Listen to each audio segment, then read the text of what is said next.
Kaya mo bang magsakripisyo ng isang buhay bilang kapalit ng kaligtasan ng 100 buhay?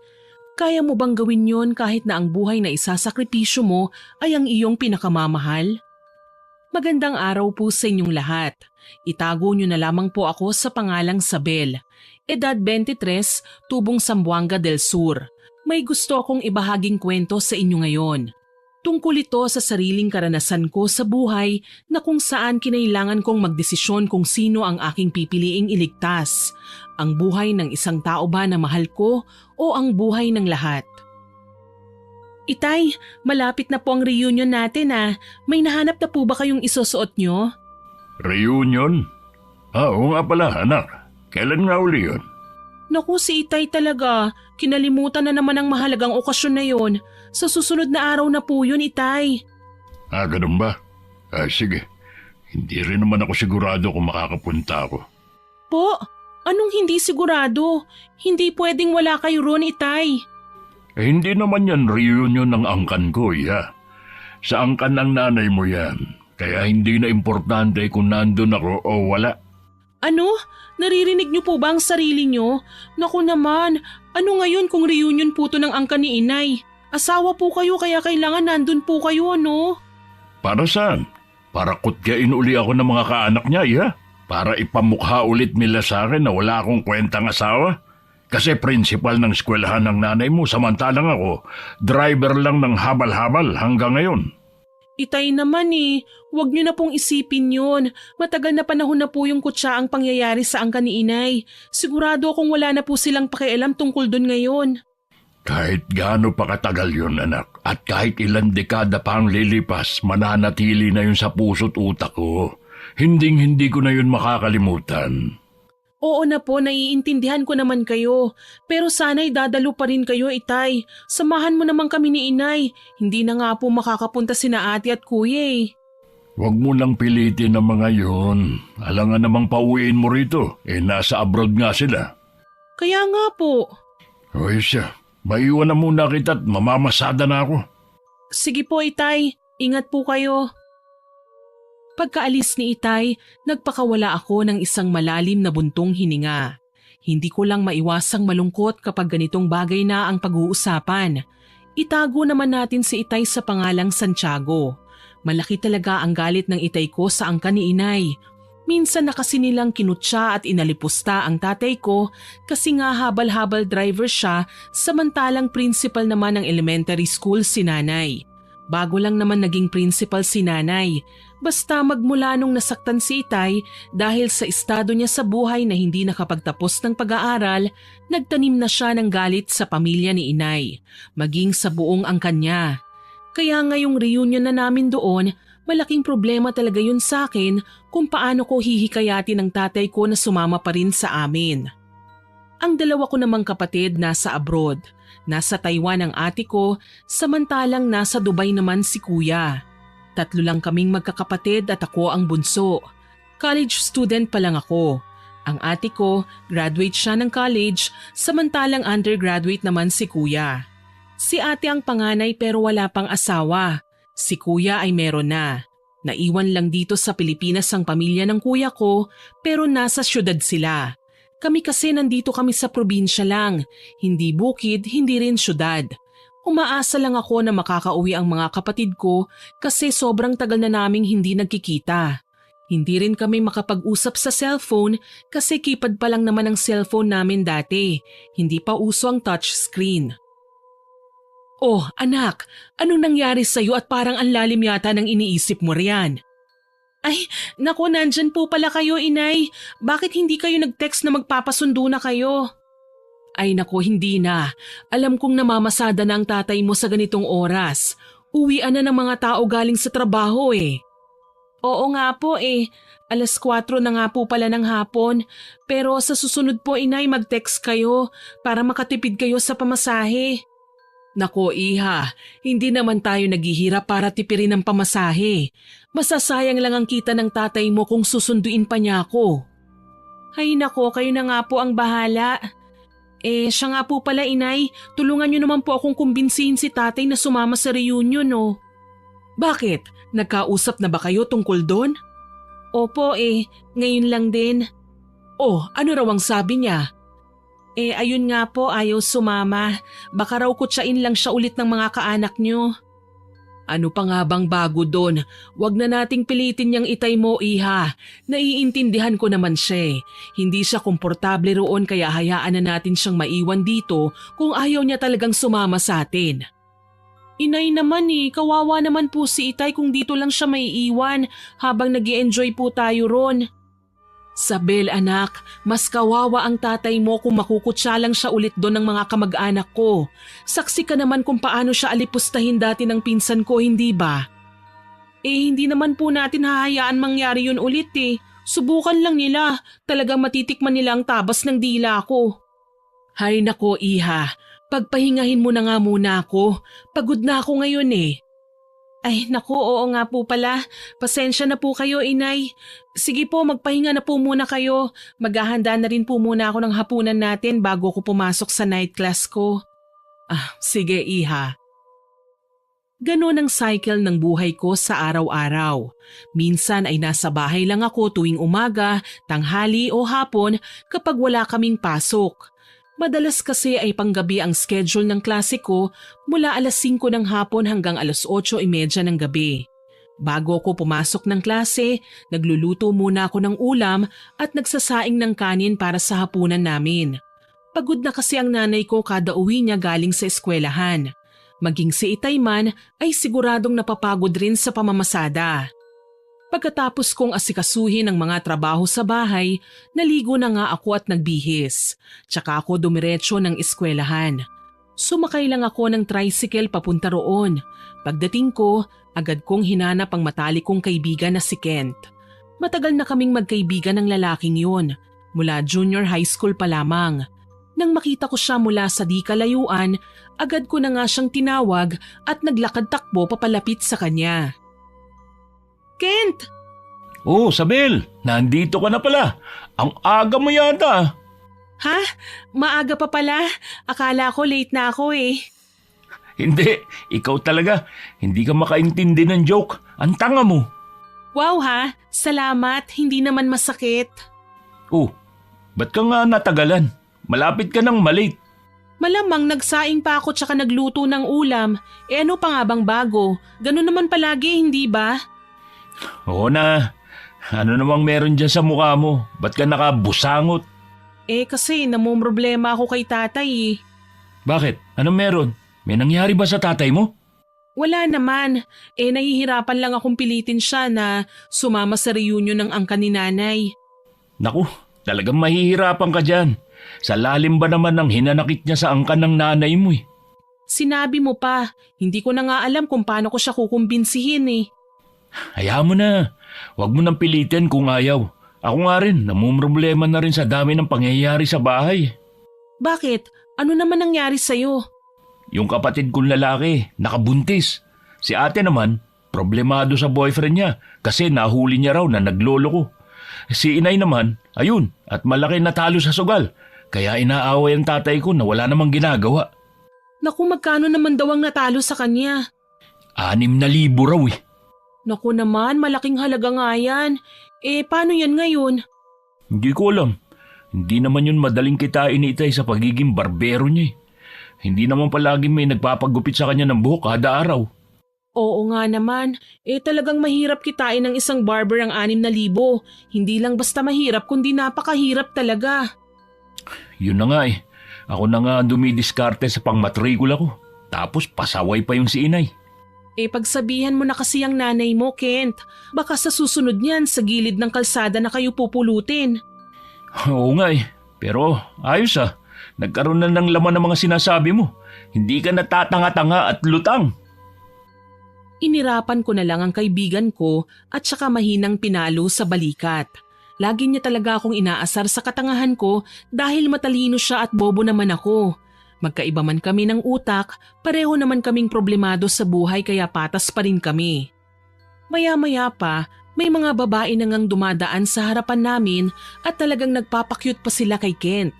Ang sarap talagang hugutin ng mga mata nila. Ang ladkit ng tingin sa kaibigan ko, kababae namang tao. Kaya ayun, hinila ko na lang si Kent na pumasok na kami sa classroom namin para hindi na siya pagsawaang tignan ng mga babaeng may gusto sa kanya. Pagkatapos ng klase, niyaya ako ni Kent na sabay na kaming umuwi. Sasakay pa rin kami ng tricycle at ililibre na raw niya ako ng pamasahe. Siyempre, sino ba naman ako para tumanggi sa libre? Naglalakad na nga kami palabas ng gate ng eskwelahan kung saan naroon nakaabang ang mga driver ng tricycle. Hindi ako masusundo ni Itay kasi siyempre, pagod na yun sa pamamasada niya. Pasimple lang kaming nagkukwentuhan ni Kent palabas ng gate nang bigla kaming hinarang ng isang babaeng may weirdong itsura. Violet ang kulay ng lipstick niya at may dala siyang box na parang cake. Ang lapad ng pagkakangiti niya sa kaibigan ko, kaya biglang kumunot ang aking noo. Hi, Kent. Hello? Kilala ba kita, miss? Hindi, kaya nga magpapakilala ko sa iyo eh. Ako si Clarissa, mula sa Culinary Arts Department. Ah, okay. Para sa itong cupcakes na ginawa ko, nag-bake talaga ako para sa iyo eh. Sana magustuhan mo. Ah, salamat pero bakit mo ako binibigyan nito? Anong okasyon? Wala naman, gusto ko lang ibigay sa iyo. Masarap yan, kainin mo ah. Sige, mamaya pag-uwi ko. Salamat dito ha.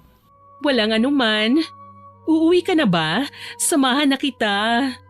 Ha? Ano? Ang sabi ko, samahan na kita sa inyo. Naku, pasensya ka na. Kasama ko yung kaibigan ko si Isabel. May kasama ka pala. Hindi ko man lang napansin. Hi Isabel, narinig mo naman siguro kung anong pangalan ko, hindi ba? Oo. Mabuti kung ganon. Pasensya ka na't hindi ko talaga napansin na may kasama pala si Kent baby ko. Ang dilim mo kasi. Ha? Anong sabi mo? Wala. Ang ibig kong sabihin, hindi kita napansin kasi madilim. Tsaka alam mo na, morena ka, kakulay mo na ang gabi. Abay, iniinsulto yata ako ng babaeng to porket mistisa siya. Mauna na kami sa'yo, Clarissa. Maiwan ka na namin. Maraming salamat uli sa cupcake. Sige Kent baby, sana magustuhan mo. Magkita na lang tayo ulit sa susunod. Kunot na kunot ang aking noo habang nagpatuloy kami sa paglalakad palayo sa higad na yon. Ang lakas ng loob niyang tawaging baby si Kent. Hindi man lang nahiya. Naaamoy ko tuloy ang lahi niya na pagiging malandi. Nang makasakay na kami ng tricycle, napatitig ako sa bigay ng babae na yon na cupcakes. Lalong kumunot ang aking noo kasi nakita kong magaganda nga ang pagkakagawa ng mga yon at mukhang masarap tignan. Maraming kulay, iba't ibang kulay. Maganda rin ang pagkakalagay ng icing at toppings. Hindi ko alam pero nakaramdam talaga ako ng pagkayamot.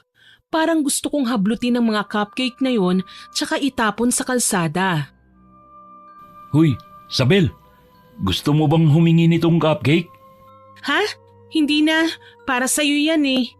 Ano ka ba? Okay lang yun. Kaibigan naman kita eh. At saka kanina ko pa napapansin. Panay ang sulyap mo rito. Baka gusto mo. Sa'yo na to lahat. Hindi naman talaga ako mahilig sa cupcake eh. Sigurado ka ba? Oo, sa'yo na to. Sige, sabi mo yan ha. Oo naman. Tinanggap ko nga ang box ng cupcakes na yon at may planong nabuo sa aking isipan. Napangisi na lang ako ng palihim. Una akong inihatid ng driver kasi mas malapit ang bahay namin kesa kay Kent. Pagdating namin sa bahay, nagpaalam na ako sa kanya tsaka hinintay na makaalis ang tricycle. Nang makalayo na sila, tsaka ako naglakad papalapit sa tabi ng bahay namin kung saan nandun ang sunugan ng mga basura. Tinapon ko ang box ng cupcakes doon at walang salitang iniwan tsaka ako pumasok ng bahay. Nagkunwari na lang akong hindi naiinis para hindi mahalata nila nanay at tatay, tsaka ako naghapunan. Pagkatapos nun, naglinis na ako ng kusina at dumiretso na sa kwarto. Doon na ako nagmuni-muni. Tinitigan ko ang picture frame namin ni Kent na nasa study table ko tsaka ko yun dahan-dahang hinawakan. Ang daming bagay na naglalaro sa isipan ko habang nakatitig ako sa larawang yon. Mukhang kakaiba na yata itong kinikilos ng bunso ko Ay, Nay! Naku, nandyan po pala kayo. Ano ba naman yan? Lagi nyo na lang akong ginugulat. Hindi naman anak, sadyang mukhang wala ka lang sa sarili mo. Hindi mo nga napansing pumasok ako rito eh. Pasensya na po. Pagod lang po ako sa eskwelahan. Ay nako iha, wag ako dahil nanay mo ko. Kilalang kilala kita. Alam kong may malalim kang iniisip anak. Ano ba yon? Sabihin mo na sa akin. Wala nga po inay, pagod lang talaga. Kaya pala nakatitig ka dyan sa picture frame nyo ng kaibigan mo. Anong meron at parang dinidiin nyo yata ang pagkakabigkas ng kaibigan na yan, inay? Ikaw ang dapat kong tanungin yan, anak. Ano ba talaga ang turing mo kay Kent? Kaibigan lang ba talaga o kaibigan? Inay naman eh. Sige na anak, wala kang dapat na ipag-alala sa akin. Hindi naman ako magagalit iha. Tsaka nasa tamang edad ka na para sa bagay na yan. Kung mahal mo si Kent, aminin mo na sa akin. Lah, grabe naman ito. Mahal ka agad inay. Huwag mo nang lokohin ang sarili mo anak. Sige ka, pag ikaw maunahan ng ibang babae dyan, magsisisi ka talaga. Sayang yang kaibigan mo iha. Magandang lalaki, mabait, mistiso, matalino, responsable, ano pa ba? Lalo tuloy akong napabuntong hininga dahil sa mga sinasabi ni inay tungkol kay Kent. Hindi ko na talaga napigilan ng sarili kong aminin kay inay na may gusto ko sa lalaking yon. Hindi lang basta pagkagusto kasi talagang mahal ko na siya. Buti na lang at hindi istrikto ang nanay ko tungkol sa bagay na ito. Si Itay lang ang medyo istrikto. Mula high school pa ako may lihim na nararamdaman kay Kent at hanggang ngayon nananatili pa ring lihim ang bagay na yon. Niwala man lang siyang maski katiting na ideya na hindi lang kaibigan ang turing ko sa kanya. Natatakot kasi ko na kung aminin ko kay Kent ang nararamdaman ko para sa kanya, baka magalit siya sa akin at layuan pa niya ako. Pagkakaibigan na nga lang ang meron kami, mawawala pa. Kaya hanggat maaari, itinago ko na lamang yun. Mas okay na yung hanggang magkaibigan lang kami kesa sa layuan niya ako. Ano na anak? Tutunga ka na lang ba riyan? Ano po bang gusto niyong gawin ko, inay? Aminin mo na kay Kent ang nararamdaman mo, iha. Ano? Ayoko nga po, inay. Malalagot din ako kay Itay niyan eh. Hindi pa yun papayag na magjowa ako hanggang sa makapagtapos ako ng pag-aaral. Huwag kang mag-alala. Akong bahala sa Itay mo. Tsaka isa pa, hindi naman siguradong magiging kayo ni Kent pagkatapos mong umamin sa kanya eh. Baka nga ma-reject ka lang niya eh. Wow naman, inay. Thank you po sa support ha. Talagang nakatulong sa akin yung sinabi niyo. Biro lang naman iha, pero posible na rin ganun ang mangyari. Kung ganun nga, at least nabawasan na ang bigat sa dibdib mo dahil bukod sa wala ka namang dibdib, wala ka na ring inililihim kay Kent. Grabe ka naman sa akin inay ha, parang nilalait mo na ako niyan eh. Pero inay, ayoko po talaga lalo na ngayong may babaeng nagpapapansin sa kanya. Nako, hindi na bago yan anak.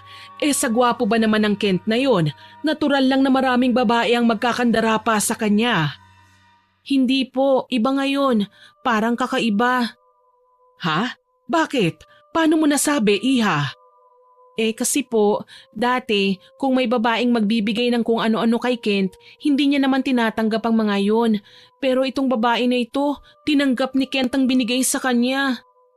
Ayun naman pala Senyales yan na dapat ka ng kumilos anak. Baka maunahan ka pa. Ewan ko po ba sa Clarissa na yun? Masama pa ang tabas ng dila niya. Teka, ano yun iha? Clarissa? Tama ba ang narinig ko? Opo, Clarissa. Clarissa.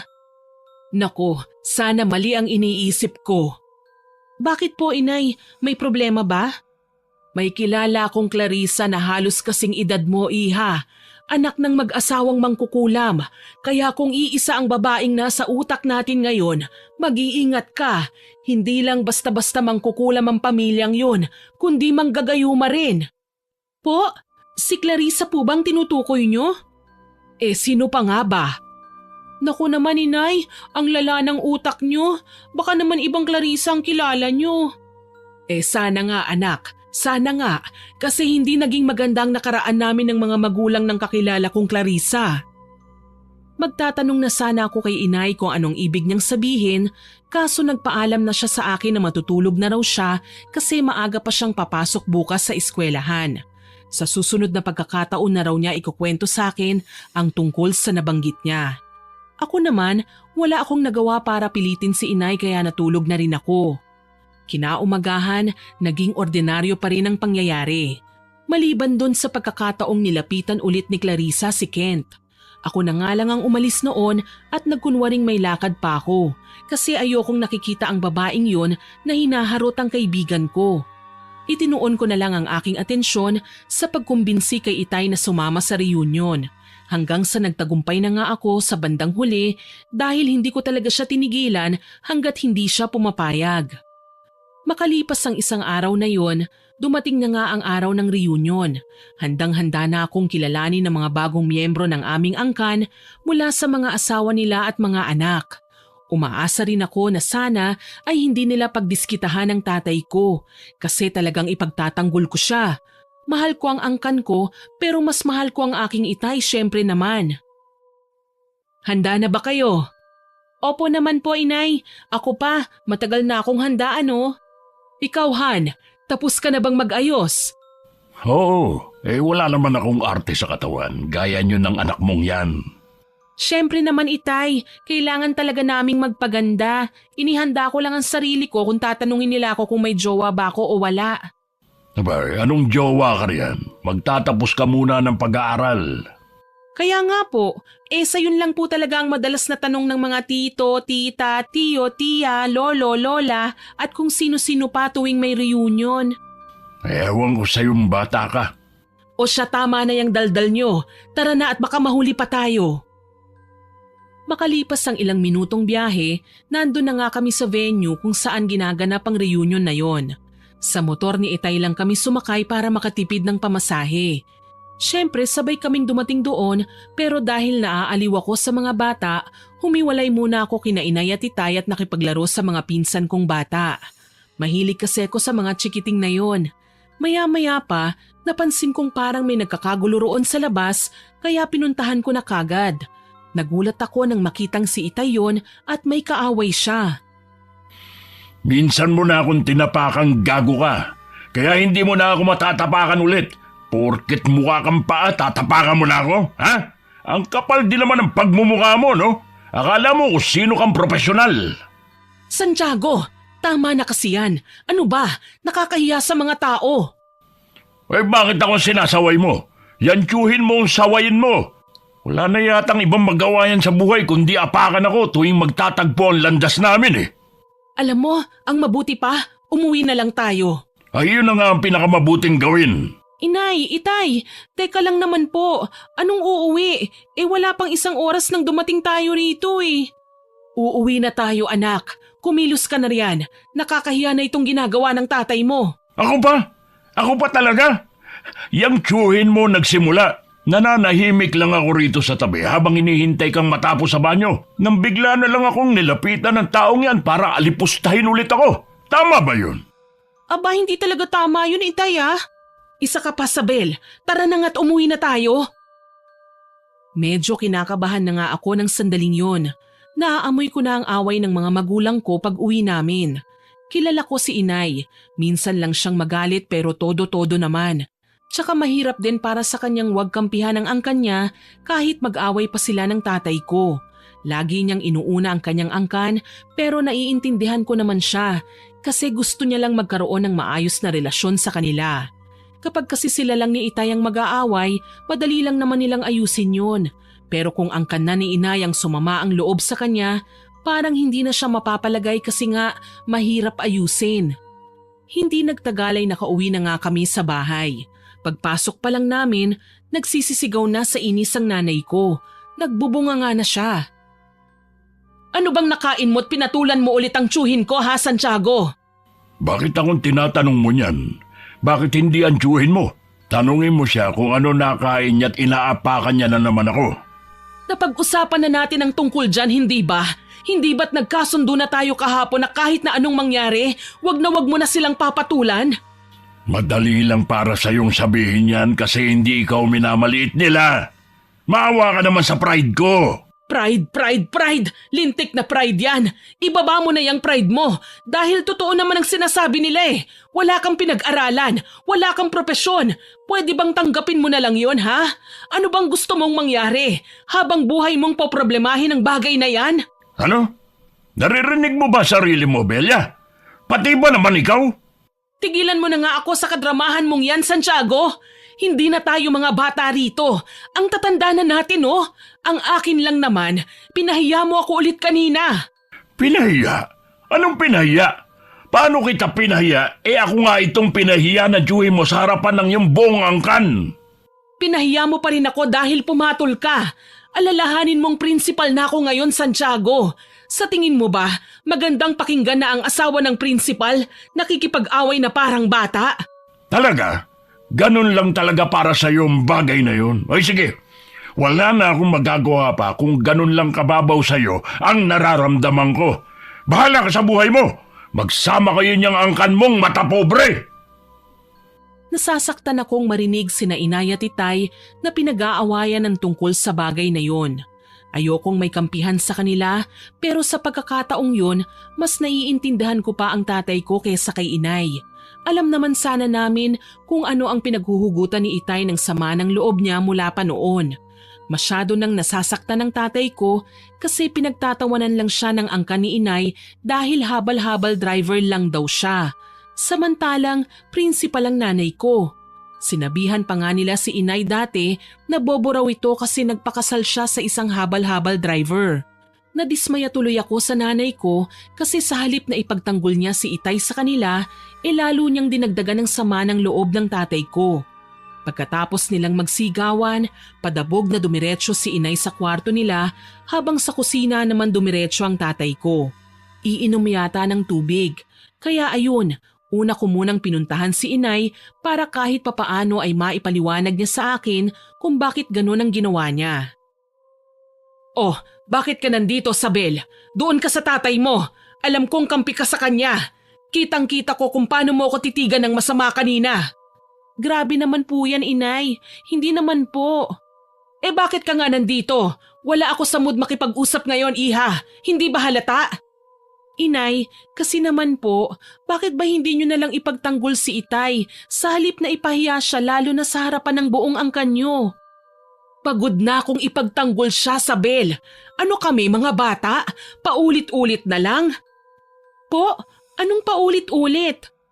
Wala na akong ibang ginawa sa tanang buhay ko kundi ang ipagtanggol ang tatay mo sa lahat ng taong nang-aapi sa kanya. Kaya nga kinausap ko na siya dati pa na sa susunod na mangyari ang ganong bagay, iwasan niya na lang at lumayas na sa harapan nila. Ah, ganun po ba? Oo, pati nga ron sa mga magulang ni Clarissa, ipinagtanggol ko rin siya. Po, si Clarissa? Yung kakilala ko po? Hindi ko alam, basta yung kakilala kong Clarissa na may lahing mangkukulam at manggagayuma. Kahit pobre din ang pamilyang yon, may gana pa silang pagtawanan ng tatay mo. Pinagtanggol ko siya roon kaya muntik na akong mamatay sa kulam nila. Ano po? Kulam? Kinulam na kayo? Kailan po yan, Inay? Bakit hindi ko po alam ang tungkol sa bagay na yan? Wala ka pa nun sa mundo, Iha. Magkasintahan pa lang kami noon ng tatay mo. Ah, kaya naman po pala. Ano pa po ang nangyari noon? Ngayon talaga ako magkukwento, Sabel. Wala akong gana. Puntahan mo na lang ang tatay mo. Baka aalis na naman yon at maglalasing. Hay nako, Inay, hindi po siya lasenggo. Hindi nga, pero alam natin pareho na naglalasing yan kapag may problema siya. Kaya puntahan mo na.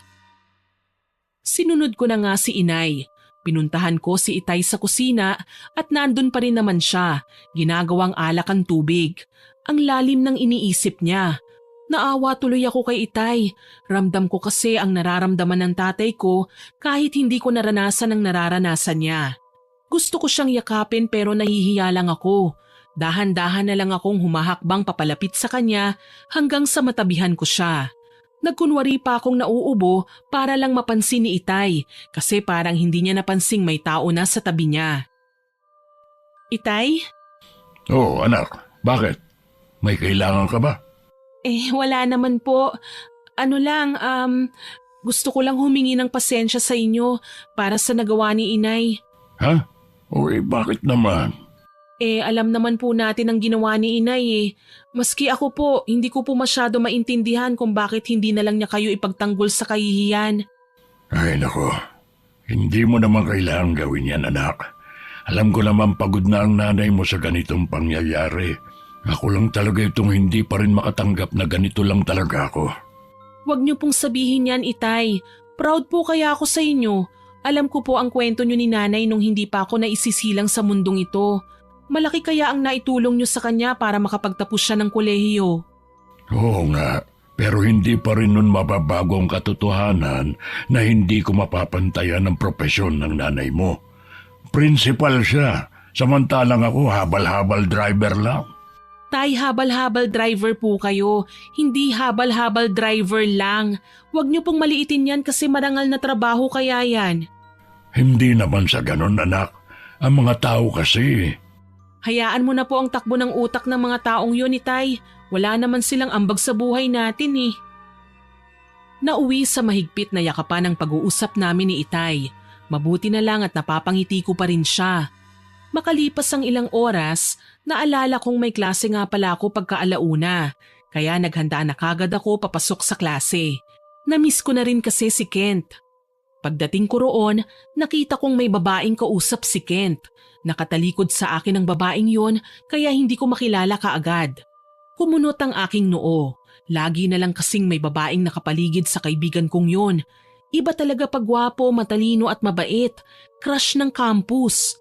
Nang makalapit na ako, doon ko lang nakilala ang babae. Si Clarissa yon. Sinadya kong tumikhim kasi mukhang hindi nila napansing nandito na ako. Excuse me. Oh, Sabel. Mabuti naman, nandito ka na. Oh, hello, Sabel. Nagkita ulit tayo. Oo nga eh. Sana last na to. Ano yon? May sinasabi ka ba? Ha? Wala. Paalam na muna, Clarissa. May lakad pa kami ng best friend ko eh. Sa susunod na lang ulit. Ha? May lakad ta? Oo, nakalimutan mo na kagad, Sabel. Di ba bibili tayo ng materyales para sa project natin? Ay, tara na. Ha? Anong materya? Tara na sabi, ang slow mo talaga. Oo. Bye, Clarissa. Mauna na kami ah. Teka lang naman. Baka naman pwede kong sumama sa inyo. Naku, pasensya ka na, hindi pwede. Marami pa kasi kaming gagawin. Next time na lang ulit ha. Tara na, Sabel. Lakad na. Litong-lito ako kung ano ang nangyayari at parang iniiwasan yata ni Kent ang babaeng yun. Todong ngiti siya sa kanya noong nakaraan. Parang nagmamadali rin si Kent na makalayo kami kay Clarissa. Hanggang sa nagulat na lang ako nang sumakay na kami ng tricycle at dumiretso pa uwi sa kanila. Inaway ko kagad siya habang nasa tricycle pa kami kasi himala yata at hindi siya papasok ng klase. Dinamay pa ako. Pero ayun naman pala, nag-anunsyo raw ang professor namin kanina na wala kaming klase pero may gagawin na project at by partner yon. Kami na nga kaagad ni Kent ang mag-partner pero sabi niya siya na raw ang bahalang gagawa nun para hindi na ako ma-stress pa. Ang swerte ko talaga sa kanya. Pagdating namin sa bahay nila, akala ko ay gagawin na niya ang project pero hindi pa raw muna. Ewan ko kung anong problema niya at parang balisa yata siya. Hoy Kent, napano ka ba? Ha? Wala. Huwag mo akong alalahanin. Ayos lang ako. Bakit ka umiiwas kay Clarissa kanina? Anong meron? Akala ko type mo yun. Ha? Anong type pinagsasabi mo dyan? Naiilang nga ako sa kanya eh. Naiilang? Bakit naman? Inimbitahan niya ako kanina na pumunta raw sa bahay nila. Kasi wala raw doon ang mama at papa niya. May lakad raw. Tapos, kinindatan niya ako. Anong ibig sabihin nun? Naku, ang laswa naman yata. O diba? Buti hindi ka na slow ngayon. Grabe ka sa akin ah. Pero seryoso, Sabel. Mukhang balak yata akong pagsamantalahan ng babaeng yun eh. Adik yata to eh. Ikaw, pagsasamantalahan? Ng babae? Hoy, wala pa akong naririnig na babaeng rapist ha? Hindi natin alam. Baka si Clarissa pa lang. Baliw. Asan ang papa't mama mo? Nasaan ang mga kapatid mo? Ba malay ko. Kita mo namang wala ng tao rito pagdating natin eh. Kaya pala akong dinala mo rito sa bahay nyo nang walang ibang tao kasi iniyaya ka ni Clarissa. Kilabutan ka nga. Nanginginig ako sa babaeng yun. Ang pangit tignan ng lipstick niyang violet. Para siyang lumamon ng ube. Tsaka ang pangit din tignan ng blush on niyang sobrang pula. Para siyang sinampal ng engkanto. Idagdag mo pa yung buhok niyang parang nakakita ng multo. Hindi marunong magsuklay. Sabay kaming napatawa ni Kent dahil sa panlalait niya kay Clarissa. Seryosong tao yung kaibigan ko at minsan lang lumalabas ang kabaliwan niya. Ewan ko, pero parang gumaan ang pakiramdam ko pagkatapos niyang laitin ang babaeng yun. Para bang may basihan na ako na hindi niya magugustuhan si Clarissa.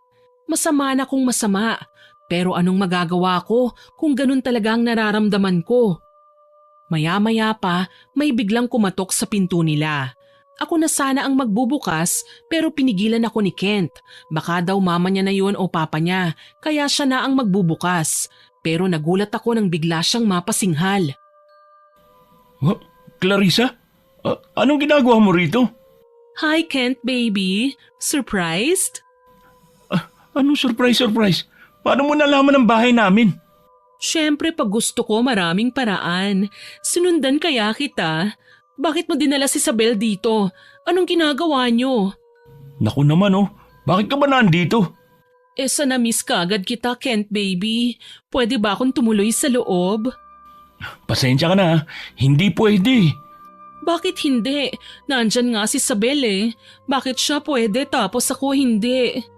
Malamang, kaibigan ko yun. Kaibigan mo lang naman siya Ako ang future girlfriend mo kaya patuloyin mo na ako. Medyo nahirapan kaya akong hanapin itong bahay niyo. Pasensya ka na talaga. Sige na, umuwi ka na. Sinarado kagad ni Kent ang pintuan nila. Panay sigaw naman ni Clarissa sa labas at talagang sinisipa pa niya ang pinto. Hindi ako makapaniwala sa babaeng yun. Mukhang obsessed na yata siya kay Kent. Kaya pala naiilang na si Kent sa kanya kasi sino ba naman ang hindi? Nilalandi na pala siya ni Clarissa. Ang bilis kumilos ng babaeng yun. Simpleng-simple lang para sa kanya ang bagay na hindi ko kayang gawin kay Kent. Pero nagtataka ako. Ikinuwento kasi ni Kent sa akin na magmula raw noong binigyan siya ni Clarissa ng cupcakes, palagi na raw tinatanong ng babaeng yun kung masarap daw ba ang cupcakes na gawa niya. Tanong siya ng tanong kay Kent kung kinain ba raw niya ang mga yon. Si Kent naman, tango lang daw ng tango kahit maski pagtikim doon ay hindi niya nagawa. Nagdududa na tuloy ako, lalo na nang maalala ko ang sinabi ni Inay na marunong daw manggayuma ang Clarissa na kakilala niya. Naisip ko bigla na paano kung ang kilalang Clarissa ni Inay at ang kakilala kong Clarissa ay iisang tao lang. Doon na ako kinabahan kasi mangkukulam nga rin daw ang babaeng yun. Kinaumagahan, mag-isa lang ako sa garden ng eskwelahan. May upuan at mesa roon. Mas gusto ko pang tumambay at mag-aral doon kesa sa library kasi presko ang hangin. Nagbabasa lang ako ng mga lesson ko nang bigla akong ginulat ni Clarissa. Sabel! Clarissa? Naku naman, ginulat mo ko. Ayos lang yan. Hindi ka naman inatake sa puso Ha? Gusto lang kitang makausap. Hindi ka ba busy? Heto, nagbabasa ako ng lessons ko. May quiz kasi kami bukas ganun ba? Mamaya na yan. Alam ko namang hindi ka competitive sa klase Pumasa ka lang, ayos na yon, hindi ba? Usap muna tayo. Bakit ba? May kailangan ka ba? Wala naman. Eto, may dala akong snacks. Kwentuhan muna tayo. Kahit ano, pero mas gusto ko kasing si Kent ang pag-usapan natin Pwede ba yon? Naku, nagbabasa pa kasi ako Pwedeng sa susunod na lang? Sige na, huwag kang madamot. Kwentuhan lang naman Tsaka mangungopya ka lang naman kay Kent baby Alam ko namang lagi kang nangungopya sa kanya Ha? Anong pinagsasasabi mo dyan? Naku, wag mong masamain ang sinabi ko ha. Ayos lang naman yung mangopya Ako nga rin nagpapakopya rin ako sa classmates ko. Hindi ko na maitago ang pagkunot ng aking noo sa babaeng yun. Hindi ko alam kung anong problema niya at napaka-insensitive niya yata. Balita ko, matalino raw siya kagaya ni Kent. Pero mukhang ang baba naman yata ng kanyang emotional intelligence kasi hindi niya alam na nakakasakit na yung pananalita niya. Noong nakaraan lang, sinabihan ako ni Clarissa na madilim daw ako kaya hindi niya ako napansin na kasama ni Kent kasi medyo madilim na rin noon. Tama naman siya na morena ako, pero kailangang madiin na salita talaga ang gamitin niya. Napailing na lang ako tsaka nagpeke ng ngiti. Wala naman akong magagawa eh. Alangan namang itaboy ko siya roon, di nagmukha naman akong bastos. Pero bago pa man ako makapagsalita, inunahan na niya kagad ako. So, bala ko kasing ligawan si Kent baby eh. Ano? Ligawan? Anong ligawan? Ligawan? As in liligawan ko na siya. Alam ko naman gusto niya rin ako eh. Nararamdaman ko yon. Sadyang pakipot lang ang lalaking yon. Grabe, hindi ako makapaniwala sa'yo. Paano mo naman nasabing may gusto siya sa'yo? Basta, sa akin na lang yon. Tulungan mo na lang ako dahil may gagawin ako. Ano naman ang gagawin mo, Clarissa? May pagmamayari kaming karinderya. Ibibigay ko sa iyo ang address nun. Ang gagawin mo lang dalhin mo si Kent doon bukas ng tanghali. Saktong 12:00. Bakit naman? Kasi may inihanda akong sorpresa para sa kanya. Kaya gusto kong dalhin mo siya ron. Magkunwari ka na ililibre mo siya ng pananghalian. At galingan mo ang pag-acting mo para hindi ka niya mahalata ah. Seryoso ka ba dyan, Clarissa? Oo, Sabel. Seryosong seryoso. Huwag ka na sanang tumanggi kasi magkaibigan naman kayo, hindi ba? Gagawin mo ang lahat para sumaya siya. Kaya tulungan mo na ako. Hindi ako makapaniwala sa'yo. O ano, nagkakaintindihan na ba tayo ha? Aalis na ako. Huwag mong kalimutan bukas ha. 12:00 ng tanghali. Sige. Mabuti. Teka, pahiram nga ng ballpen at notebook. Bakit? Malamang isusulat ko ang address ng karinderya namin. Ang slow mo talaga, no? Pero ayos lang yan. Hindi na nga ako nakapagsalita pa. Para akong naubusan ng salitang sasabihin sa babaeng yun. Hindi ko maintindihan kung bakit ganun ang ugali niya. Halatang maldita pero nagbabait-baitan lang sa akin. Sinikap na nga niyang maging mabait, nangingibabaw pa rin ang pagiging masama ng tabas ng dila niya. Ang malala pa roon, mukhang hindi niya alam yun. Parang wala siyang ideya na may na-o-offend siya sa mga pinagsasasabi niya. O baka naman sinasadya niya lang din yun. Ewan ko nga ba sa babaeng yun? Pagkatapos niyang isulat ang address niya, nilapag niya ulit sa mesa ang ballpen at notebook ko tsaka niya akong initian at umalis na. Ni hindi man lang nagpasalamat sa akin. Tinitigan ko na lang yung address sa notebook at namroblema kung dadalhin ko ba si Kent doon bukas o hindi. Hindi na tuloy ako makafocus sa binabasa kong lesson. Kinabukasan, wala nang ibang laman ng utak ko kundi yun lang talaga. Pagulong-gulong na lang ako sa kama habang nakatitig sa number ni Kent sa cellphone ko. Inisip ko kung ite-text ko ba siya para papuntahin siya doon o hindi. Ilang oras akong naguguluhan hanggang sa nakapagdesisyon na nga ako na hindi ko dadalhin si Kent doon. Hindi ko sasabihin sa kanya ang balak ni Clarissa. Bandang 2:00 ng hapon, ganun na lang ang gulat ko nang biglang may nagsisisigaw sa labas ng bahay namin. Mas nagulat ako nang makitang si Clarissa yon kaya natataranta ako. Nasa bahay kasi si Itay. Hoy Isabel! Lumabas ka riyan! Alam kong nandyan ka sa loob! Anak, anong ginagawa ni Clarissa rito? Kilala niyo po siya, Itay? Oo, kilala namin ang nanay mo mga magulang niya. Ano ba nangyari? Bakit parang galit na galit siya? Kasi po, Nako, hindi maganda ito. Mabuti pa lumabas ka na, harapin mo na siya ron. Tawagin mo lang ako kung kailangan mo ng tulong ha. Dito lang ako, panonoorin ko kayo. Sige po, Itay. Sabel, ano ba? Lalabas ka ba riyan o papasukin ko ng bahay niyo? Oo na, nandito na. Mabuti naman at nagpakita ka na rin. Akala ko habang buhay mo na akong pagtataguan eh. Paano mo natunto ng bahay namin? Hindi mo na kailangan pang malaman yon, Sabel. Alam mo na siguro kung bakit ako napasugod sa inyo rito, hindi ba? Oo, hindi ako ganun kabobo. Sabihin mo nga sa akin, babae, bakit hindi ka tumupad sa usapan natin? Usapan? Aling usapan? Gaga ka ba? Ang ayos-ayos ng usapan natin kahapon Pinaghintay mo ako sa wala. Nasayang lang ang inihanda kong sorpresa para kay Kent. Pasensya ka na nakalimutan ko eh. Bobo ka na nga, hindi ka pa magaling magsinungaling. Alam kong sinadya mong wag sabihin yun sa kanya. Alam mo naman pala eh. Huwag mo akong kinakalaban, Sabel, dahil masama akong kaaway. Sinabi ko sa'yo hindi mo ako kilala. Bibigyan kita ng ikalawang pagkakataon Bukas ulit, sa parehong oras at lugar. Huwag na huwag mo akong bibiguin dahil… Dahil ano? Dahil sinasabi ko sa'yo, may mangyayaring hindi maganda sa mga magulang mo. Pahihirapan ko sila. Bibigyan ko sila ng sakit na hindi kayang lunasan ng mga bobong doktor. Anong sinabi mo? Sa halip na sagutin niya ako ay ngumisi lang siya sa akin. Hindi ko maintindihan kung bakit bigla akong kinabahan. Lalo na nang makita ko ang namumula niyang mga mata pero bigla rin yung naglaho. Ewan ko kung namalikmata ba ako pero nakita ko na talagang nag-iba ang kulay ng mga mata ni Clarissa. Magkahalong itim at pula pero mas nangibabaw ang pula. Pagkatapos nun ay umalis na lang siya nang walang paalam. Naiwan akong nakatulala roon habang kinakapa ko ang aking dibdib kasi ang bilis ng pintig ng puso ko. Hindi ko maipaliwanag kung saan nanggaling yung nararamdaman kong kaba at pag-aalala. Pagkatapos nun, nilapitan kaagad ako ni Itay. Muntik ko nang makalimutan na nandun nga pala siya sa loob ng bahay nagtatago.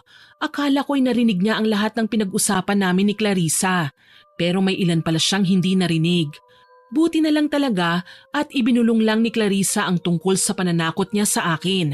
Kasi hindi ko rin alam kung paano yun ipapaliwanag kay Itay. Kinaumagahan noon, araw ng Sabado kaya wala kaming pasok. Nag-text si Kent sa akin. Magkita raw kami sa plaza dahil may importante raw siyang sasabihin. Kaya dumating na nga ako kaagad sa saktong oras. Anong meron, Kent? May gagawin ba tayo? Tungkol ba sa project natin yan? Kailangan mo ng tulong ko? Ayos yan. Mabuti nga yan makatulong man lang ako sa'yo kahit konti. Hindi yun, Sabel. Tapos ko nang gawin yun. Ha? Tapos na kagad? Ang bilis Madali lang naman kasi. Kung sa bagay, ikaw na yan eh. Madali lang naman ang lahat para sa'yo. So ano na ngayon ang sasabihin mo? Bilisan mo na, kinakabahan na tuloy ako rito eh. Pwede bang umupo ka na muna? Heto na nga, uupo na. Handa nang makinig sa anumang mahalagang bagay na sasabihin mo sa akin. Pansin kong saglit na pumikit si Kent tsaka humugot ng napakalalim na buntong hininga. Parang hinahanda niya ang kanyang sarili. Napakunot tuloy ang aking noo dahil mukhang seryoso nga talaga siya. Pero halata ring parang kinakabahan. Hindi ko lang talaga siya kayang basahin. Ang hirap hulaan ng tumatakbo sa utak niya. Ganun talaga siguro kapag matalino. Maya-maya pa, nagsimula na nga siyang magsalita at titig na titig siya sa akin. Sabel, alam kong magkaibigan tayo pero… Pero… Magkaibigan tayo, di ba? Ha? Oo nga, ano bang ibig mong sabihin? Hindi ka naman siguro magagalit sa akin kung… Kung? Alam mo, Kent, isang pambibitin mo na lang tatadyakan na talaga kita. Kung sasabihin ko sa'yo gusto kita. Ano? Anong sabi mo? Ang hirap pala nito. Hindi ko alam kung maiinis ako o hindi. Kasi sobrang manhid mo talaga, Sabel. Ha? Gusto kita. Matagal na. Sobrang tagal na, Sabel. High school pa lang tayo. Gusto na kita. Tinago ko lang sa'yo kasi natatakot ako na baka magalit ka sa akin. Tapos lalayo mo ko. Natatakot ako na baka masira ang pagkakaibigan natin dahil lang sa nahulog ang loob ko sa'yo. Ha? Gaya niyan. Yung pagiging slow mo. Matalino naman sana akong tao pero ewan ko ba, nahuhulog ako sa pagiging slow mo eh. Ang weird, di ba? Gusto mo ako, Kent? Sabel naman. Uulit-ulitin mo pa talaga eh. Halos hindi na nga ako makahinga rito sa kabaw. Kung ganon, hindi lang pala ito isang one-sided love. Ha? Ano? Anong ibig mo sabihin? Sobrang bilis ng pintig ng aking puso ng mga sandaling yun. Pero pilit ko pa rin yun nilalabanan. Hindi ako makapaniwala sa aking naririnig. Pakiramdam ko ay nasa langit na ako o di kaya'y lumulutang na sa ulap. Sobrang saya ng aking puso. Inamin ko na rin kay Kent ang nararamdaman ko para sa kanya kaya napasigaw na nga siya sa sobrang saya. Nauwi sa mahigpit na yakapan ng eksenang yon. Inihatid ako ni Kent pa uwi sa amin. Inimbita pa siya ni inay na magmerienda muna pero umuwi na siya. Kinakabahan siguro siya sa nangyaring aminan ng feelings. Ang tamis yata ng ngiti ng anak ko ngayon ah. Anong meron, Sabel? Oo nga, anak. Kahapon lang may away ka pang hinarap. Tapos ngayon, mukhang iba na yan ah. Oo nga anak. Nabanggit sa akin ng tatay mo na sinugod ka raw dito ni Clarissa. Tama nga ang hinala ko. Iisang Clarissa ang kilala natin. Inay, itay, wag na po muna nating pag-usapan ang tungkol sa Clarissa na yan, pwede po ba? Masaya po ako ngayon eh. Ay, ano bang meron, iha? May sasabihin ka ba sa amin ng tatay mo? Medyo kinakabahan ako na aminin sa kanila ang nangyari sa plaza. Pero dahil nando naman si inay na sigurado akong susuportahan ako, nagkaroon pa rin ako ng lakas ng loob. Sinabi ko sa kanila na nagkaaminan na nga kami ni Kent. Nagulat silang pareho. Si inay kinilig. Si tatay naman nakakunot ang noo at mukhang nagalit. Pero normal lang naman yon sa isang ama. Ang pareho lang sa kanila ni inay ay bigla silang natakot para sa akin. Kasi alam rin nilang may gusto si Clarissa kay Kent. Ngayong nagkaaminan na kami ni Kent, sigurado raw na magagalit si Clarissa at posibleng mapahamak ako. Kaya binalaan ulit ako nila inay at itay na mag-iingat sa babaeng yon. Hindi nga sila nagkamali. Araw ng Lunes, pumasok ako ng maaga para makita si Kent. Pero si Clarissa ang una kong nakita. Galit na galit siyang naglalakad papalapit sa akin. Nang makalapit na siya, parang gusto niya akong sakalin. Buti na lang at wala masyadong tao sa pwesto namin. Walang iya ka, Sabel! Traidor ka! Anong traidor ang sinasabi mo dyan, Clarissa? Narinig ko ang balitang may gusto ka raw kay Kent at may gusto rin siya sa'yo. Ha? Paano mo nalaman yun? Sa mga kaibigan niya. Wow, ang talas naman pala ng radar mo. Pero tama ka nga nang narinig. Walang yakang babae ka? Tinraidor mo ako!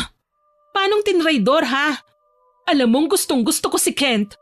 O tapos, gusto ka ba niya? Magugustuhan niya ako kung hindi ka lang umepal. Ngayon, matitikman mo ang galit ko, Sabel. Hindi mo yata alam na nagmula ako sa pamilya ng mga mangkukulam.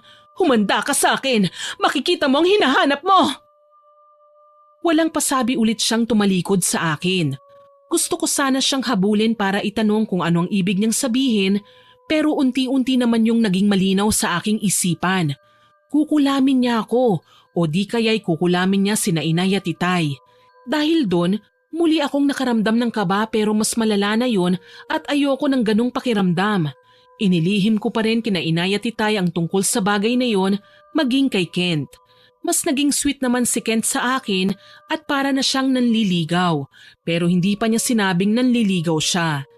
Distracted ako kay Clarissa lalo na nang magdaan ng maraming araw.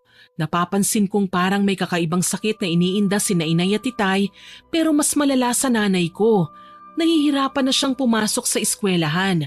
Si itay naman medyo nahihirapan na ring mag-drive. Kitang-kita ko na ang mga bukol sa katawan na tumubo sa balat ni inay samantalang kay itay ay pangangati naman ng balat hanggang sa nagkasugat na siya dahil sa kate. Ano bang nangyayari sa atin, Han? Saan ba natin nakuha ang mga sakit na ito? Allergies ba ito? Hindi ko rin alam eh. Sobrang kati na nga ng buong katawan ko. Namumula na ang balat ko. Ang daming bukol. Para akong naengkanto sa lagay na ito. Ang hirap ng mamasada sa ganitong kalagayan. Nagpatingin na tayo sa doktor at nakainom na rin ng gamot pero wala pa ring epekto. Oo nga nalilito na ako kung anong nangyayari sa atin. Para tayong nakulam. Teka, kulam? Mahabaging langit. Tama ka. Mukhang nakulam nga yata tayo. Sino kaya may gawa nito sa atin? At saka bakit niya tayo kinukulam? Hindi kaya si Clarissa, Han? Si Clarissa? Ang batang yun? Bakit naman tayo kukulamin noon? Wala naman tayong ginagawa sa kanya. Ewan ko, hindi ko alam. Wala akong ibang maisip eh. Wala naman akong kaaway. Ikaw ba meron? Abay lalong wala akong kaaway o kahit kasamaan lang ng loob. Mabait at mapagkumbaba kaya akong tao. Anong wala? Anong tawag mo doon sa tsuhin kung kasigawan mo noong reunion? Oo nga pala no. Pero siya lang naman. At saka hindi naman mangkukulam ang lahi mo Hindi nga, pero malay natin. Baka pinakulam ka niya. Di pinagbibintangan mo na ngayon na sarili mong tsuhin. Hindi naman sa ganon. Ano lang kasi. Ay, ewan. Wala talaga akong maisip na ibang taong may galit sa atin eh. Habang nag-uusap sina Inay at Itay, ay nagtatago lang ako sa gilid para hindi nila ako makita. May ideya na sila kung ano ang nangyayari sa kanila. Kaya nilakasan ko na ang aking kalooban na lumapit kay Clarissa. Kung kailangan kong lumuhod sa harapan niya para itigil na niya ang pangkukulam niya sa mga magulang ko, gagawin ko yun. Hinanap ko na nga siya sa eskwelahan. Buti na lang talaga, nakita ko siya kagad kaya hindi na ako nagsayang pa ng oras. Sinabi ko kagad kung ano ang gusto kong mangyari. Sa tingin mo ba'y titigil ako ng kulam ng walang kapalit, Sabel? Ano bang gusto mong kapalit, Clarissa? Sabihin mo lang sa akin. Gagawin ko yon. Ano bang kailangan mo? Hindi ano, kundi sino. Si Kent ang kailangan ko. Pero Clarissa, ibibigay mo siya sa akin o papatayin ko ng dahan-dahan ng mga magulang mo? Pagkatapos nun, isusunod ko naman ang mga kamag-anak at mga mahal mo sa buhay tsaka kita babalingan. Ako na lang, Clarissa. Ako naman ang kalaban mo eh. Huwag mo nang damay ang mga mahal ko sa buhay. Kaya nga silang inuna ko kasi alam kong masasaktan ka kapag makita mo silang magdusa dahil sa sakit. Patikim pa lang yan, Sabel. Hindi ko pa masyadong nilalakasan ang kapangyarihan ko. Tsaka, tinutulungan naman ako ni Inay na mortal na kaaway ng nanay mo dati.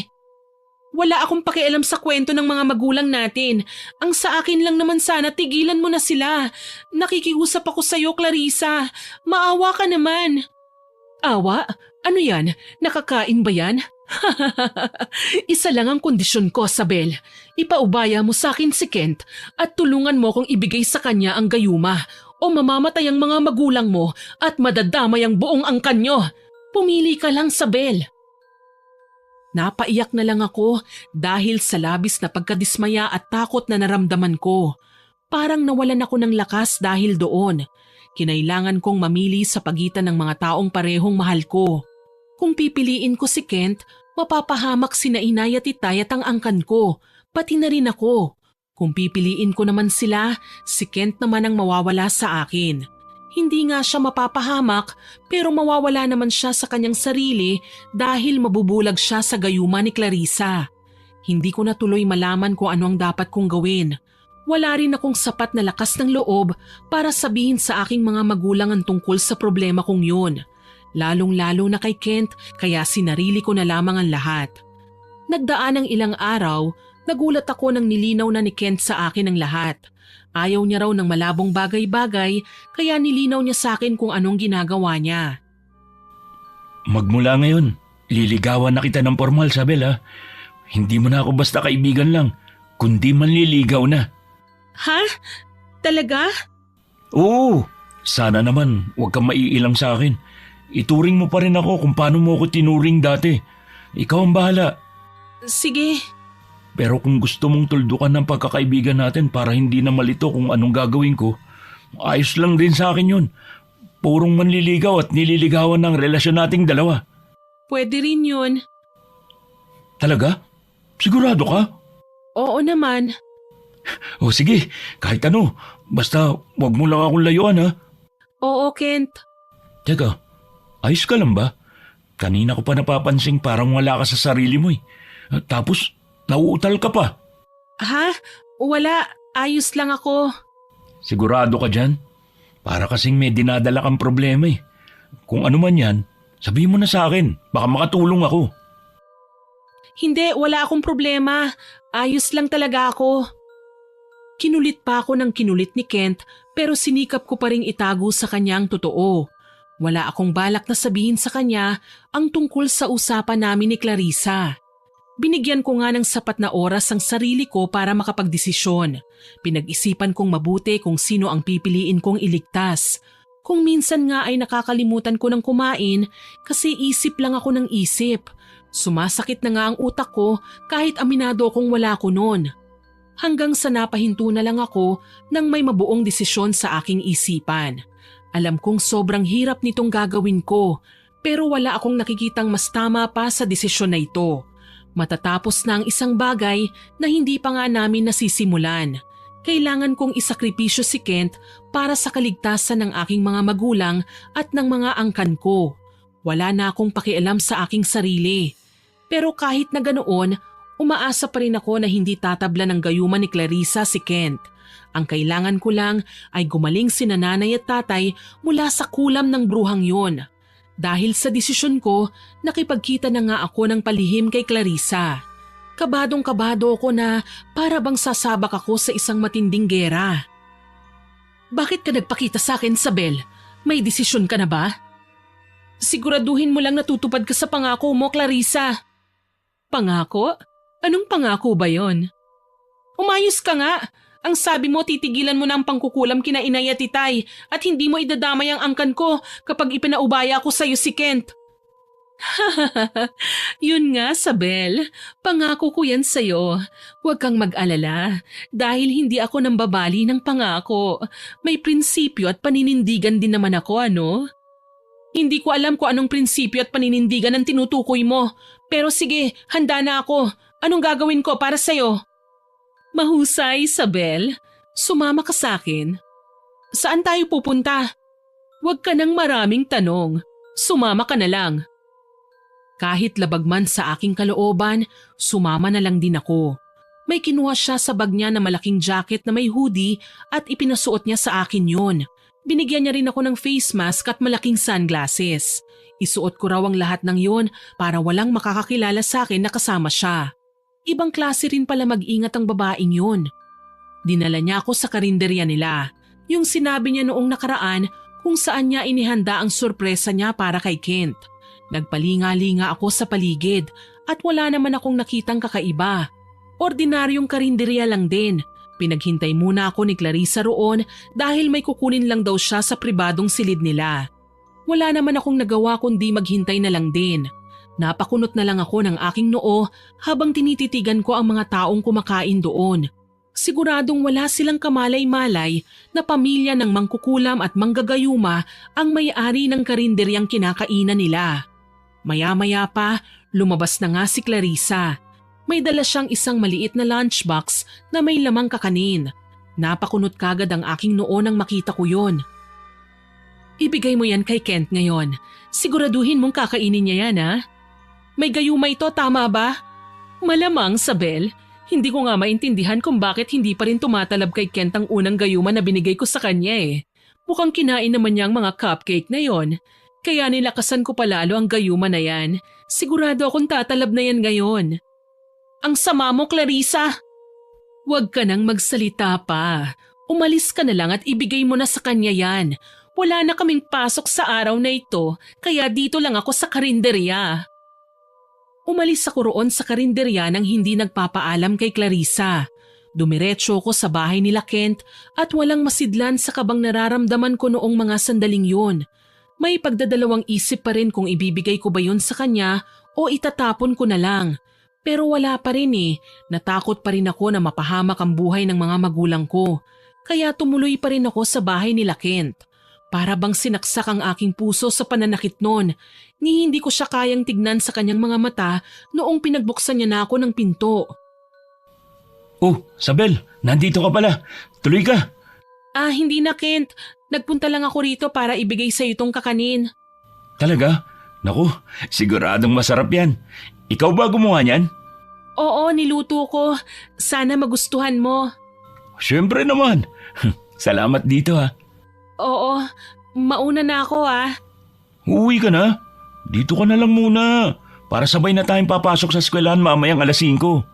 Hindi na, marami pa kasi kung aasikasuhin sa bahay eh. Sige ha, kainin mo yan. Aalis na ako. Nang makatalikod na nga ako sa kanya, hindi ko na lang namalayan ang pagtulo ng ilang butil ng aking luha. Basta naramdaman ko na lang na namamasana ang mga mata ko. Binilisan ko ang aking paghakbang palayo roon. Kasi kung hindi, baka mabaliw ako at bigla kong bawiin ang kakanin na yon tsaka ipagtapat sa kanya ang katotohanan. Hindi ko naman pwedeng gawin yon dahil baka mawala sa akin sina inay at itay. Kaya tinatagan ko na lang ang aking kalooban. Yun lang ang tanging magagawa ko. Kinaumagahan, hindi na ako mapalagay.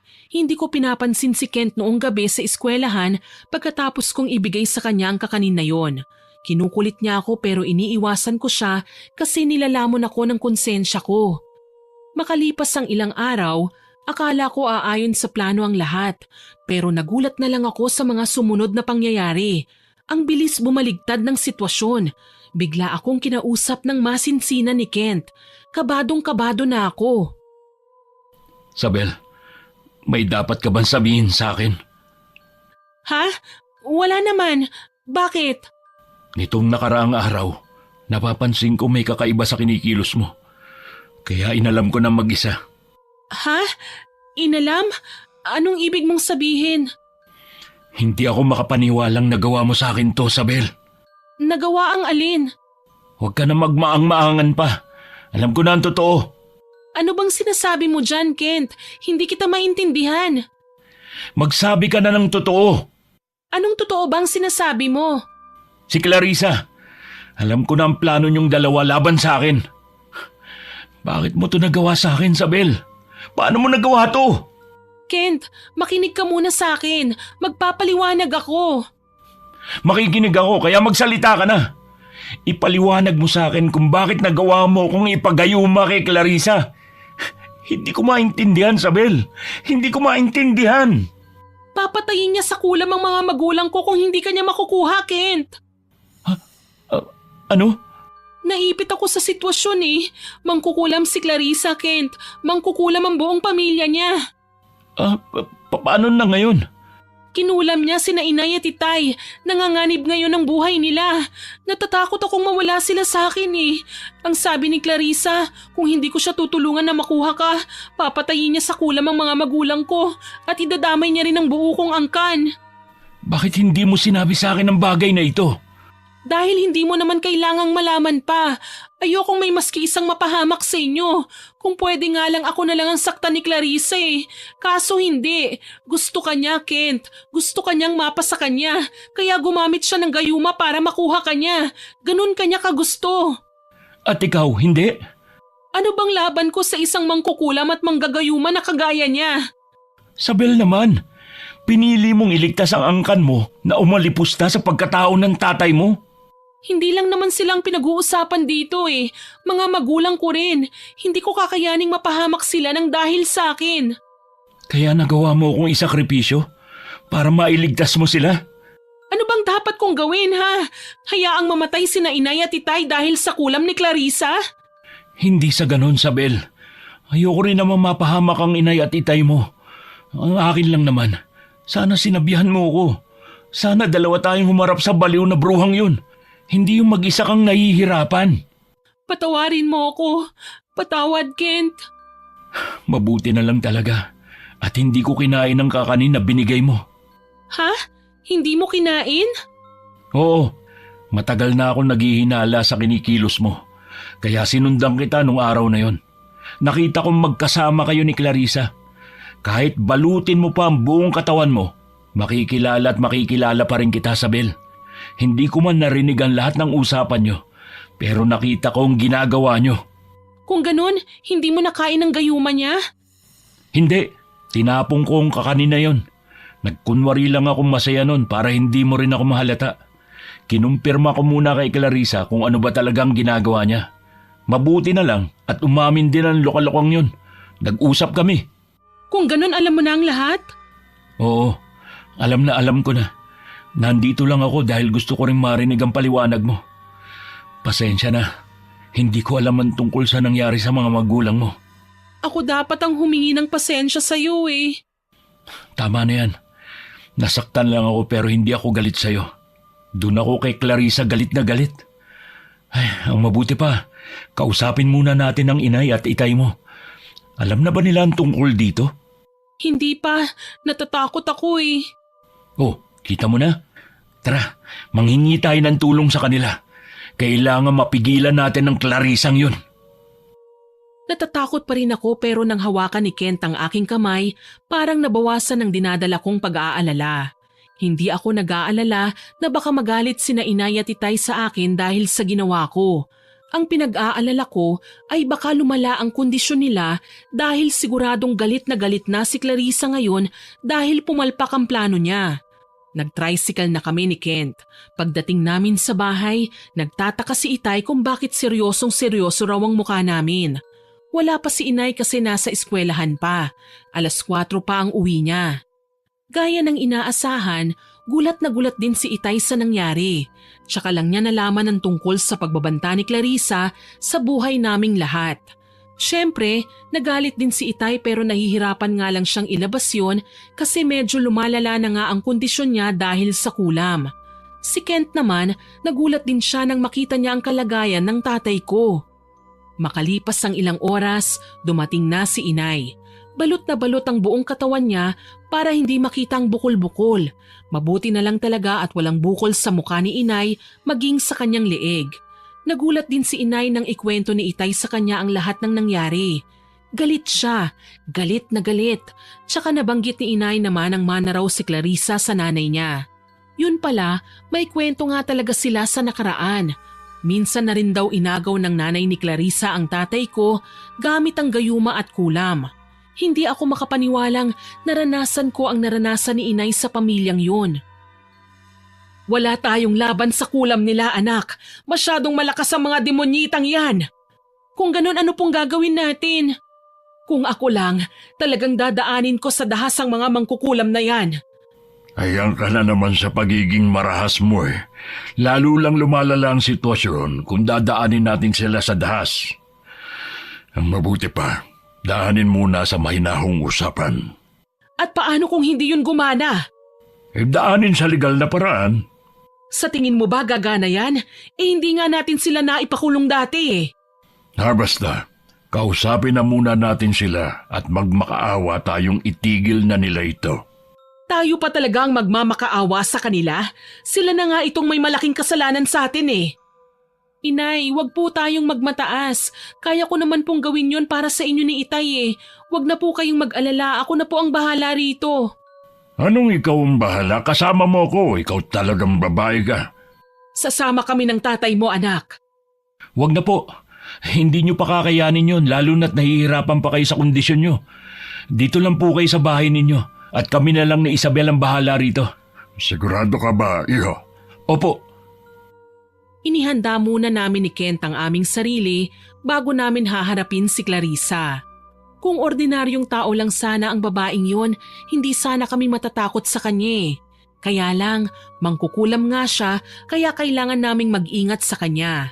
Kahit galit kami kay Clarissa, hindi naman pwedeng ipakita yun sa kanya. Dapat mahinahon lang kami at hanggat maaari ay magpakumbaba para hindi siya lalong magalit sa amin. Wala kasi kaming laban doon eh.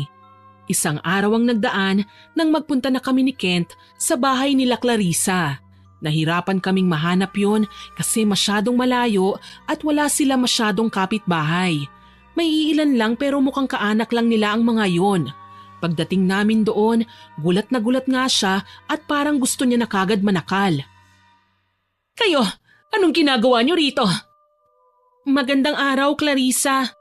Anong maganda sa araw, Sabel? Sinira na nga ang araw ko, lalo niyo pang sinisira pagpunta niyo rito. Pasensya na, gusto ko lang kasi naming makausap eh. Talaga? Abay ayos yan. Pupuntahan ko dapat kayong dalawa pero kayo na mismo ang nagdala ng sarili niyo rito. Sinong mag-aakalang hinuhukay niyo ng sarili niyong libingan? Clarissa, hindi kami naparito para manggulo. Nandito kami para... Tumahimik ka, Kent. Hindi ikaw ang kausap ko. Hayaan mo kaming magtuos nitong kaibigan mo. Nag-traitor sa akin ang babaeng ito, kaya magbabayad siya sa akin ngayon. Bakit? Anong gagawin mo kay Isabel? Maghintay ka lang. Masyado kang atat eh. Sisiguraduhin ko lang na magiging akin ka, Kent. Magiging akin ka at makakalimutan mo ang babaeng yan. Clarissa, nakikiusap ako sa'yo.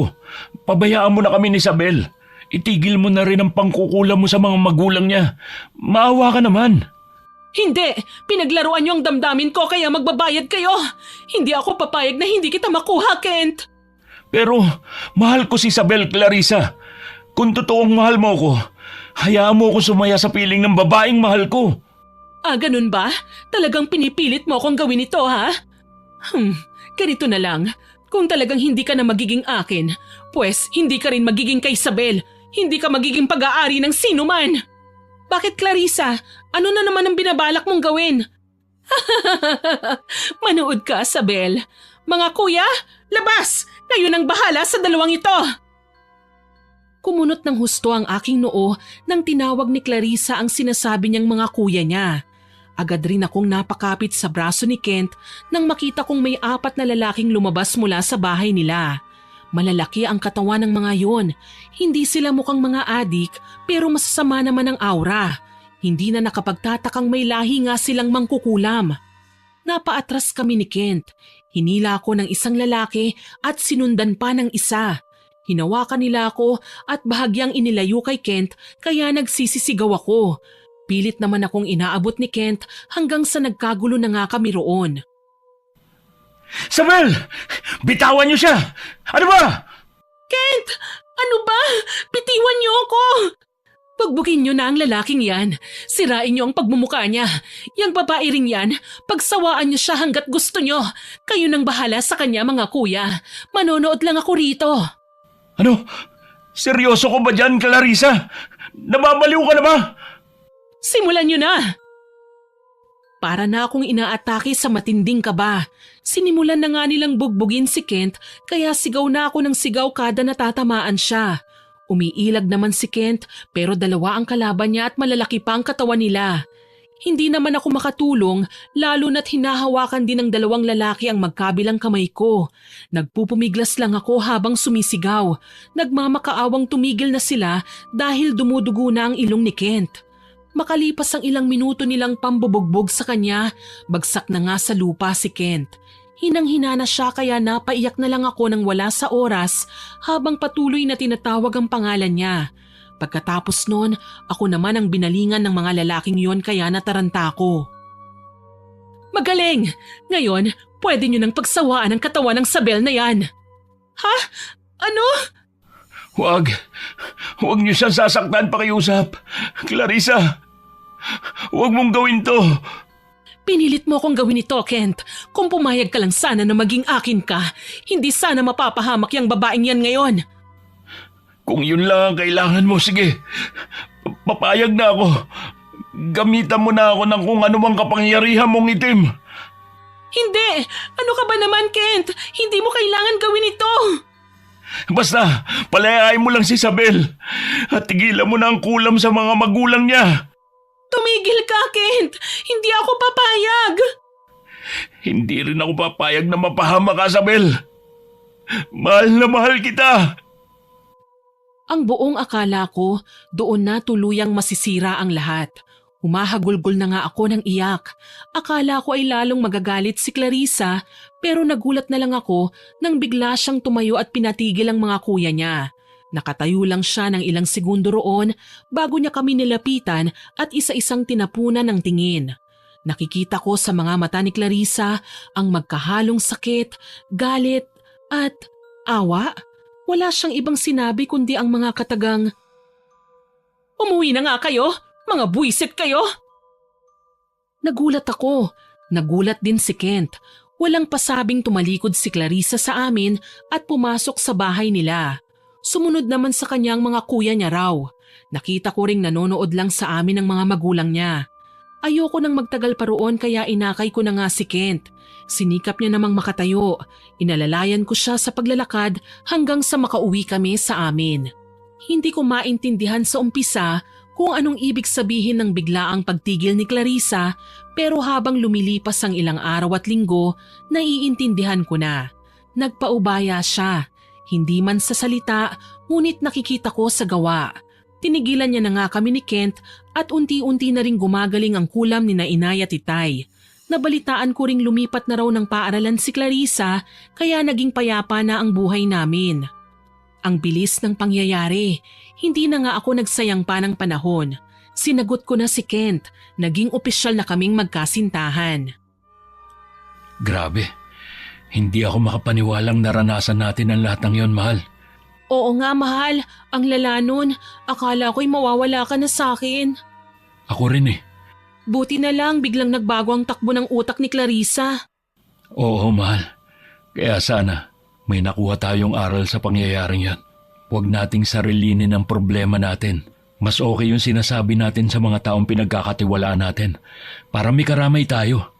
Oo nga para na rin may kasama tayong magdesisyon at maiwasang gawin ng mga maling bagay. Sinarili ko kasi ang problema ko kaya ayun tuloy. Nagdesisyon ako ng ako lang at maling desisyon pa ang kinalabasan. Muntik ko na ring ipahamak ang buhay mo. Ayos lang yon, mahal.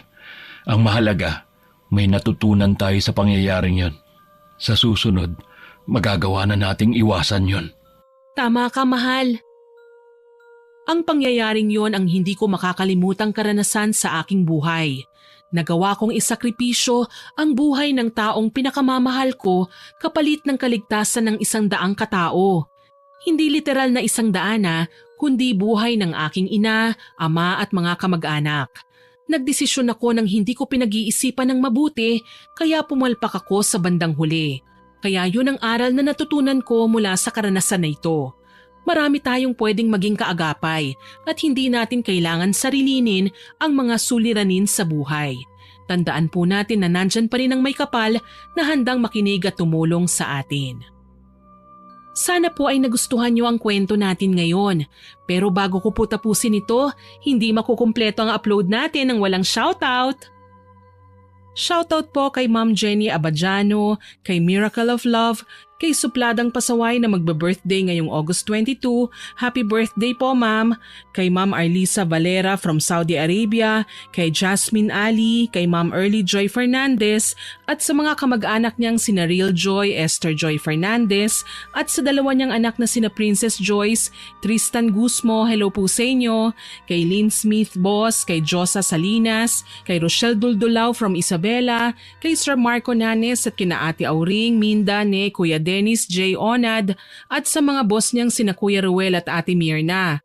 Hello din po kay Ma'am Mary Jane Lozano, kay Zane Axel Ranada, kay Ma'am Jacqueline Dagok, kay Ma'am Maridien Blancha at shoutout din po kay Ma'am Lovely Rose Padernal Macaulay, kay Ma'am Mary Jane Esmero, kay Ma'am Lorna Belmonte, kay Ma'am Nancy Makasakit, kay April May at sa mga employees po ng Darren Sabcon, kay Ma'am Jeneline Pajarito, kay Ma'am Eileen De Guzman, kay Ma'am Melanie Salvador at sa mga regular listeners po natin na sina Ma'am Abigail, Ma'am Filipina Palsario, Sir Francisco Neng, Ma'am Grace Sementera, Ate Aya, Jonah Halog, Ma'am Honey Austria, Chris Gel Mamado, Ma'am Martina Angdasan, kay Ma'am Lurian Vitalicio, Ma'am Alma Flores, Ma'am Emma Bufete, Ma'am Puresa Tagiwalo, kay Sir Lance, kay Sir George Ativo at sa anak niyang magbe-birthday ngayong August 25. Happy birthday!